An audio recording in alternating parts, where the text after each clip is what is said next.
This is Inside Indiana Business Radio for the afternoon of Wednesday, March 27th, 2024. I'm Kate Sharon. A hidden gem in Rush County is becoming a confectionery hotspot. Rushville's Chocolate Cafe owner Dustin Cornett says demand for the company's treats has been huge, sometimes selling out within a half an hour of opening for the day. The word of mouth and then on social media has been great.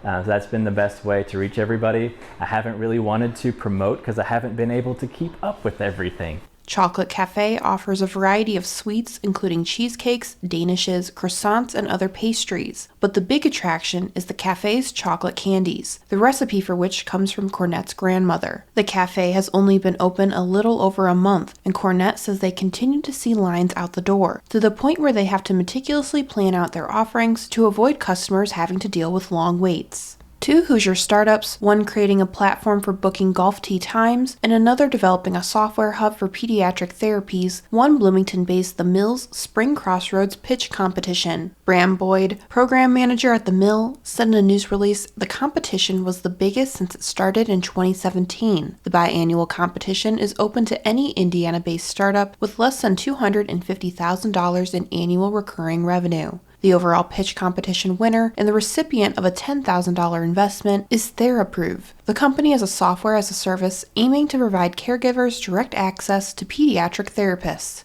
The Indiana Finance Authority, tasked with analyzing water demand supply across a 13-county stretch around Tippecanoe County, will now include every county that touches the headwaters of the Wabash River for a total of 28 counties. IIB's Alex Brown has more. The state agency took over the study previously helmed by the Indiana Economic Development Corporation in November in anticipation of a massive high-tech park in Boone County known as the Leap Innovation and Research District. One of the entities rumored to be considering the site needs water for its manufacturing needs that Boone County couldn't supply. This led to a proposal to pump millions of gallons of water daily from Tippecanoe County, 35 miles away. Pushback from Tippecanoe County officials, including General Assembly members, prompted a water study, but concerns about the IEDC's ability to be independent shifted oversight to the IFA.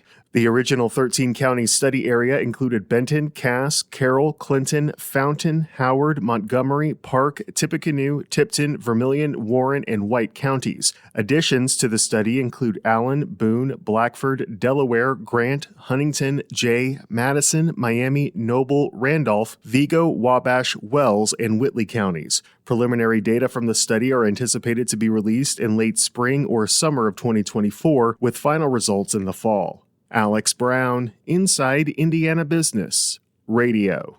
From the number one source for Indiana business news, this is Inside Indiana Business Radio. I'm Christopher Day, the CEO of Elevate Ventures. We are the number one most active venture capital firm in the Great Lakes region and number 20 in the U.S. We invest in innovative Indiana companies. Today, Indiana has monikers including Amateur Sports Capital of the World, Racing Capital of the World, and Crossroads of America. Now is our opportunity as a state to chart the next 50 years. The productivity boom is well underway, and Indiana has the opportunity to become the innovation capital of the world.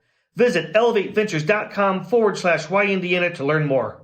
A South Bend company has been nominated for Tech Company of the Year in the upcoming 25th edition of the TechPoint Mira Awards, an event honoring the best in tech. Unulytics is a data and analytics firm helping legacy businesses harness the power of data by using its proprietary software to inform strategic and operational decisions. The company is invested in seeing traditional businesses successfully innovate and thrive in the technology evolution. Co-founder Rich Carlton. Your community banks, your manufacturers, your healthcare providers, those are the ones that create the fabric of a community. They're the ones who sponsor the charity events and the little league teams, and they employ marketing people and all those things.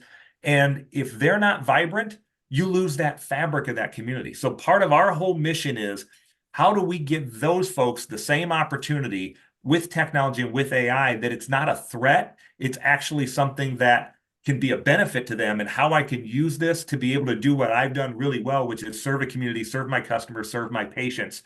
Purdue University President Mung Chiang is set to present the university's highest honor next week to Professor Gebisa Ejeta for his efforts to end hunger in Africa. The Order of the Griffin, quote, recognizes outstanding service to Purdue by men and women whose commitment has gone beyond the call of duty and greatly benefited the university. Ejeta is a Presidential Fellow for Food Security and Sustainable Global Development and Distinguished Professor of Agronomy at Purdue. His research has focused on plant genetics and specifically on the ancient grain sorghum, an important cereal crop, and how it can be improved for food and feed. South Bend-based First Source Bank on Tuesday announced the opening of a new loan production office in Crown Point. The bank said the new office represents its first foray into Lake County and expands its footprint to cover all of Northwest Indiana. The location is currently only open by appointment and serves community businesses with small business loans, deposit, treasury, and other commercial credit needs. First Source Bank has been in operation for more than 160 years and has assets of $8.7 billion.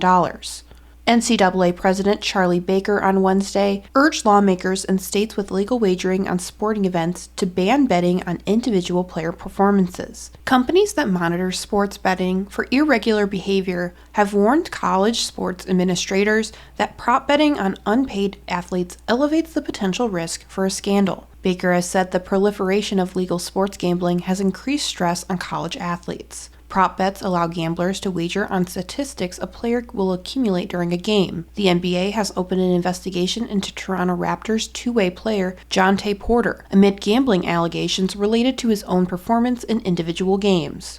Garmon Construction President Paul Oakson is this week's guest on the Business and Beyond podcast with Gary Dick, presented by PNC, a weekly conversation with high-profile Hoosiers in business, sports, entertainment, and beyond. Available now from your favorite podcast provider. I'm Kate Sharon for Inside Indiana Business, Radio on Demand.